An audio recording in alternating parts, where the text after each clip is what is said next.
Bom, gente, continuando aqui a nossa aula 14, né? Estamos falando sobre os deveres dos administradores e nos sobra agora o dever de informar, aquele do artigo 157 da Lei de SA. É aplicado especificamente aos administradores de companhia aberta. O dever de informar consiste em pelo menos duas grandes situações. Duas grandes obrigações, vamos dizer assim. O primeiro é informar a sua posição acionária na companhia em que ele administra e as suas eventuais mutações, e também divulgar imediatamente fato relevante ao mercado ou a deliberação de Assembleia Geral que possa influenciar a decisão dos investidores. Então, esse dever de informar está bem relacionado às companhias de capital aberto, mas é extremamente importante. Vocês podem observar que no mercado, quando é uma deliberação da Assembleia Geral, é expedido automaticamente ali um fato relevante. Quando há também mutação na posição dos administradores em relação às ações que ele detém na companhia, ele também tem aí o dever de informar. E a CVM pode estabelecer aí, outras situações em que os administradores possam estar obrigados a realizar, enquanto administrador de companhia aberta. Quanto à responsabilidade dos administradores, ainda o artigo 158 estabelece que os atos praticados, artigo 58 e 159, estabelece que os atos praticados em conformidade com a lei de estatuto não são passíveis de punição do administrador, mas eles são suportados única e exclusivamente pela companhia. Os atos praticados com dolo e culpa pelo administrador, esses sim, importam na sua responsabilização pessoal. É interessante que o regime de responsabilidade dos administradores ele é solidário, ou seja, todos os administradores acabam por responder por aqueles determinados atos. O Conselho de Administração responde solidariamente, ou seja, é uma decisão colegiada, o colegiado que responde, e os diretores respondem de forma individual, ou seja, não em caso, decisão não colegiada.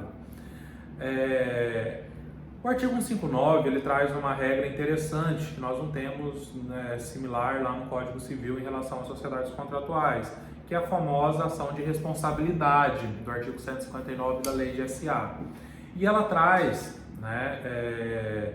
como necessidade para a demanda, para a propositura dessa ação de responsabilidade, uma prévia deliberação da Assembleia Geral, ou seja, a Assembleia Geral que vai deliberar se propõe ou não essa ação de responsabilidade em desfavor dos administradores. Vejam, essa ação de responsabilidade é em desfavor dos administradores, não do acionista controlador, certo?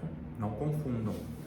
Então, essa ação de responsabilidade, ela pode ser chamada ação social multi-universal, que a parte legítima para propor é a própria companhia. O objetivo é reparar os danos suportados pela companhia. Ela deve ser proposta até 3 meses após aí a deliberação da Assembleia Geral e ela importa em substituição dos administradores. É evidente que se ela encontrou determinada irregularidade lá na forma do 158 do artigo 159 da lei, é evidente que ela deve alterar aí esse administrador, destituir e nomear outros administradores.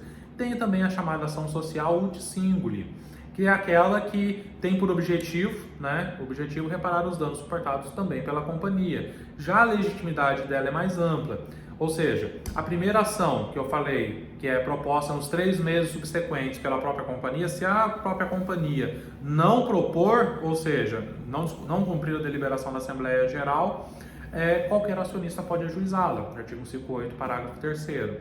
Se a Assembleia Geral não aprovar a propositura da ação, qualquer acionista que detenha, ou grupo de acionistas aí que detenham pelo menos 5% do capital social, poderão propor essa ação na qualidade de substituto processual, na forma do artigo 159, parágrafo 4º. Ou seja, eles entram em nome próprio, mas pleiteando o direito da companhia. O parágrafo 7º ainda do artigo 159 estabelece que uma possibilidade de ação individual, O grande objetivo dessa ação individual prevista no 159, parágrafo 7º, é justamente reparar os prejuízos sofridos pelo acionista ou terceiros. Legitimidade, qualquer acionista ou terceiro prejudicado. É interessante que nesse caso dessa ação individual, o Ministério Público, né, com fundamento no 159, parágrafo 7, o Ministério Público também pode ingressar com ação civil pública em caso de prejuízo ao mercado de capitais, né? Essa ação social, né, a ação social, tanto a UTI Universo quanto a UTI Singuli, ela não exclui essa ação individual, né? Não exclui a ação individual. Então pode haver a existência dessas duas ações para responsabilizar aí os administradores. Uma regra extremamente interessante é do artigo 160 da Lei de SA, que diz que igual responsabilidade cabe aos membros dos órgãos técnicos criados pela companhia e conselho fiscal. Significa exemplo de órgão técnico. Digamos que, né, para que o conselho de administração ele venha a ter mais segurança em suas decisões, lá no estatuto da companhia é criado um órgão técnico. Digamos que estamos falando de uma clínica, né, uma clínica médica, por exemplo. Cria-se um hospital, né, cria-se lá um corpo de administradores, né, conselho de administração, administradores e tal, e cria-se um órgão técnico composto por médicos, por exemplo, né, obviamente, né, um hospital talvez faça bem mais sentido ter médicos ou farmacêuticos, né, enfim, depende a atuação, né, que fosse se visualizar.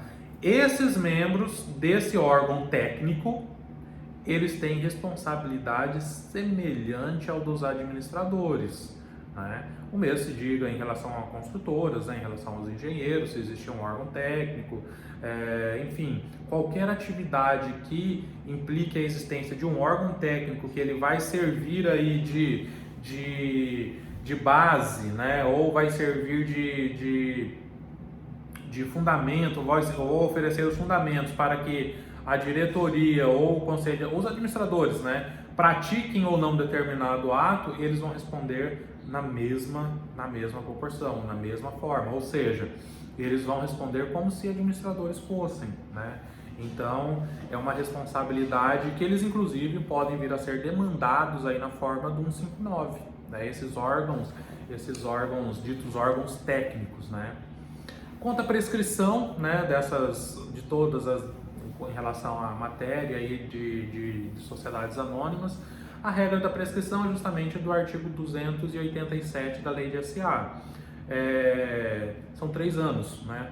Vocês vão ler lá, artigo 287, inciso 2, a linha B, item 2, né? Contados 3 anos contados da publicação da ata da Assembleia Geral que votou o balanço ou o exercício em que se verificou o ilícito.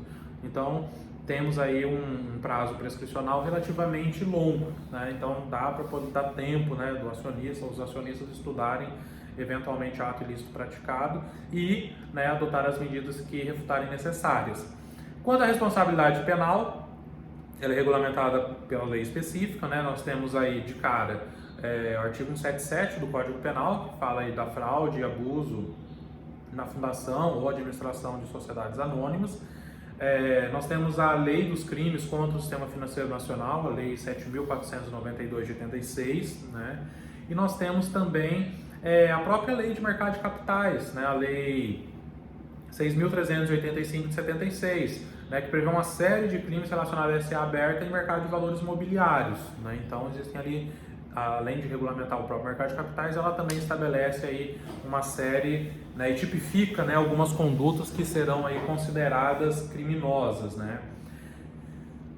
Em relação à responsabilidade administrativa, ela, né, quando se trata de companhia aberta, ela vai ser apurada pela Comissão de Valores Imobiliários, né? Então existem aí administradores que são punidos, né, diariamente, praticamente, né? De tempo em tempo nós vemos administradores de companhia aberta que são penalizados, né, pela própria CVM. Então esses são os conteúdos, gente, a respeito de responsabilidade dos administradores e também nós vimos aí sobre o acionista controlador, certo? Qualquer dúvida, não deixem de nos enviar.